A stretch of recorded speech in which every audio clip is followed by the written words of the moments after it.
armas las carga el diablo y las urnas si está de humor. Si le anda la lapicera, le agrego un verso a la Constitución. El mercado, como todo centro comercial de una ciudad, moviliza a sus ciudadanos de un punto a otro.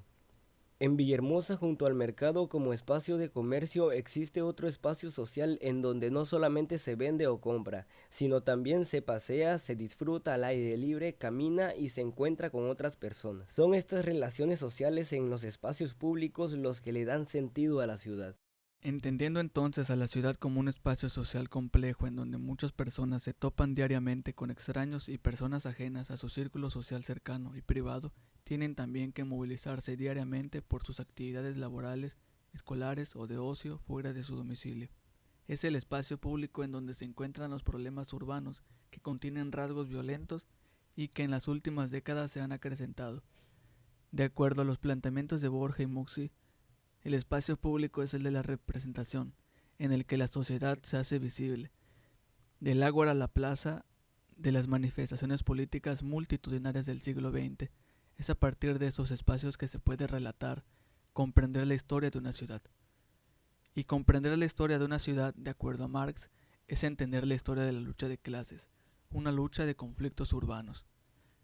La violencia urbana desencadena prácticas como el carterismo, la extorsión, el secuestro, el acoso callejero, etc.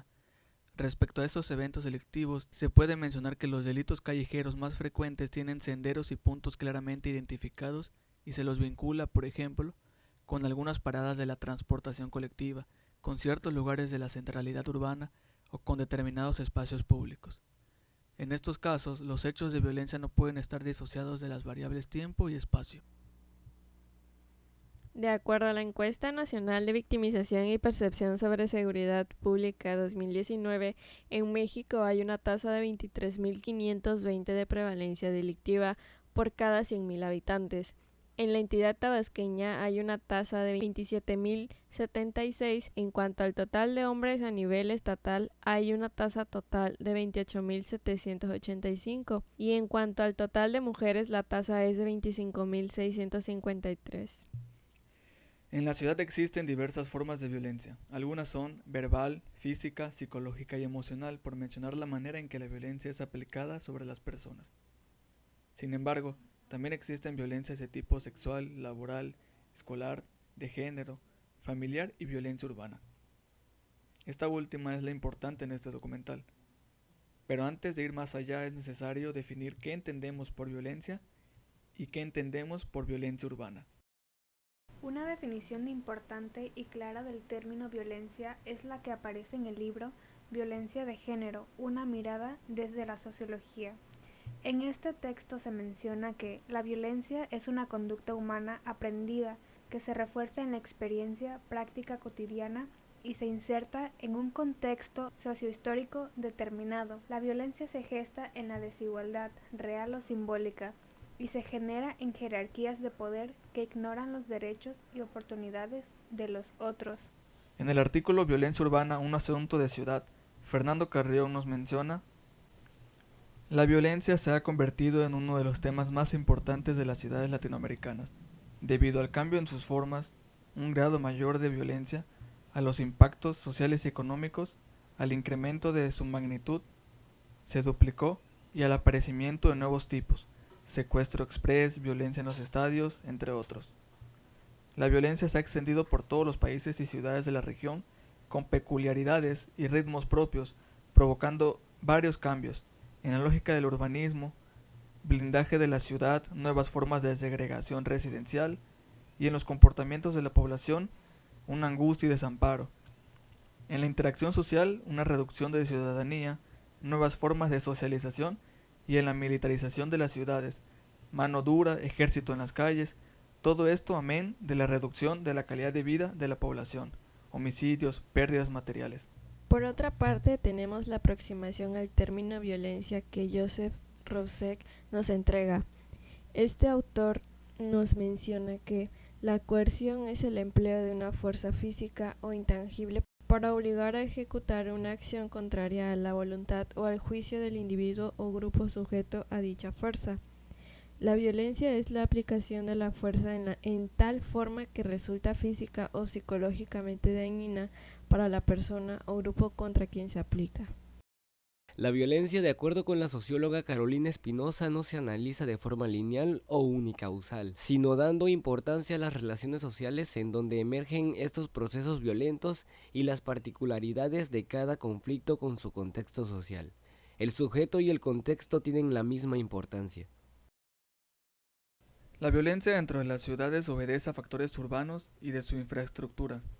Estos factores se han sumado a una serie de problemas de servicio público que dificulta de por sí el desarrollo dentro de las ciudades. Fernando Carrión nos dice que a los problemas de transporte, medio ambiente, pobreza, equipamientos, vivienda y gobernabilidad de nuestras ciudades se ha incorporado la violencia. Aquí es importante recordar que Villahermosa, de acuerdo con el Censo de Población y Vivienda 2020, elaborado por el INEGI, la ciudad de Villahermosa tiene 340.060 habitantes. En los últimos años, el gobierno actual ha intensificado la vigilancia aérea y terrestre. De acuerdo a un comunicado del gobierno, la Secretaría de Seguridad y Protección Ciudadana intensificó recorridos de seguridad y vigilancia en colonias de Villahermosa, mediante el operativo Demostración de Fuerzas. El objetivo es fortalecer la proximidad social y patrullajes de prevención del delito para mantener entornos de paz y seguridad en favor a la población. Bueno, pues como ustedes lo saben y son estudiosos de la realidad, esto no opera en función de un mecanismo que se observa ahorita, sino tiene relaciones causales.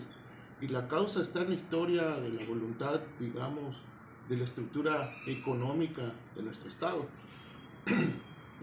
El Estado de Tabasco tiene una propuesta histórica con respecto a ser un Estado agropecuario.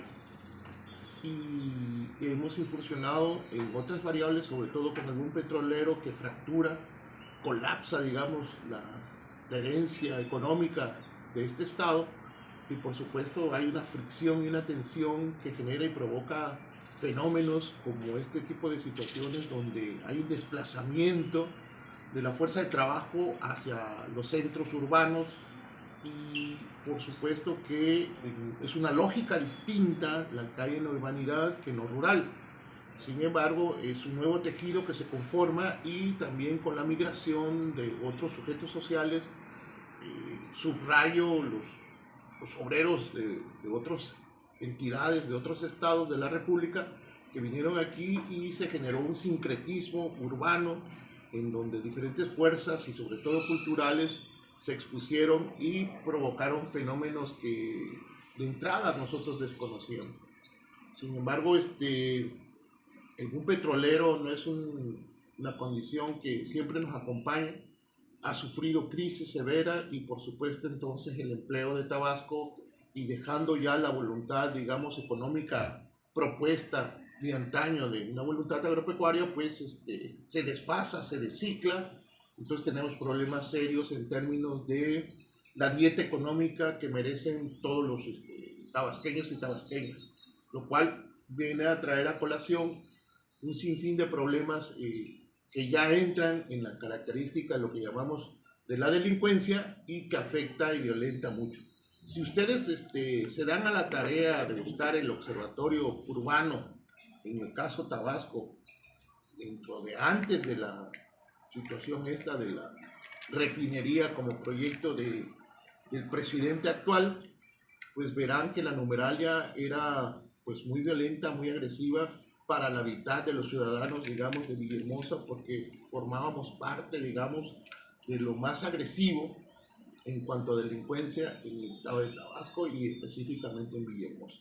Yo creo que basta, como ustedes lo saben, hacer una medición cuantitativa, que muchos de los, todos, incluyéndome, hemos estado marcados por el flagelo de la delincuencia, lo cual te dice que no es una zona segura, es una zona muy insegura vivir en Villahermosa, pero es la parte en la que vivimos, pero no es un fenómeno de ahorita, es un fenómeno que tiene una propuesta histórica, y que la historia misma de esas circunstancias son las que han derivado a la situación actual. Esa es otra pregunta y es ¿de qué manera la infraestructura urbana es un factor que influye en la violencia? Ok, pensando en lo que es la ciudad de Villahermosa, tenemos espacios que pueden ser propicios para que haya, digamos, la mayor posibilidad de cometer algún ilícito. Por ejemplo, hay zonas oscuras donde la iluminación es deficiente. Si tú caminas en Villahermosa en la noche te puedes dar cuenta que el alumbrado público no es precisamente de lo mejor, ¿no? Por el tipo de lámparas que utilizan y demás. Hay espacios con terrenos baldíos que están montados, también son muy propicios para hacer este tipo de delitos o para que sucedan este tipo de situaciones. Entonces sí es importante que, digamos, las autoridades del gobierno municipal, estatal, pongan más atención en cómo dotar a estas ciudades de una mejor infraestructura urbana para evitar que sean espacios adecuados para cometer ilícitos, robos, violaciones, asaltos sexuales, etc. Porque la oscuridad y los espacios abandonados o las calles desiertas pueden ser un espacio propicio para este tipo de situaciones, ¿no? Digamos. Las teorías sociológicas clásicas aportan elementos para resolver problemas contemporáneos. A través de la misma hemos analizado la institucionalización de la violencia y la estructura que la sostiene. Se delimitaron conceptos como agresión y violencia y sus diferencias, siendo aquel parte de la esfera de la supervivencia mientras que tiene como objetivo obtener control y poder. El primero lo entendemos como un proceso psicológico y natural. Por otro lado, el segundo tiene un antecedente más sociológico. Por otra parte, inciden factores naturales arcaicos al mismo tiempo que circunstancias cotidianas que inhiben o impulsan el acto agresivo. Estas conductas humanas deben ser investigadas y analizadas desde diversas perspectivas para una mayor comprensión de cada faceta del fenómeno de la violencia. Es por estas causas naturales que hay una importancia de la biología en el análisis de estos temas, aunque no se debe tomar analogías entre animales y humanidad como exactas, sino como una aproximación científica que facilita de cierta forma el conocimiento sobre el comportamiento humano. Estas aproximaciones desde la sociología igual no deben ser únicamente arraigadas en lo social, sino darle importancia a que hay efectos que no tienen una causa sociológica.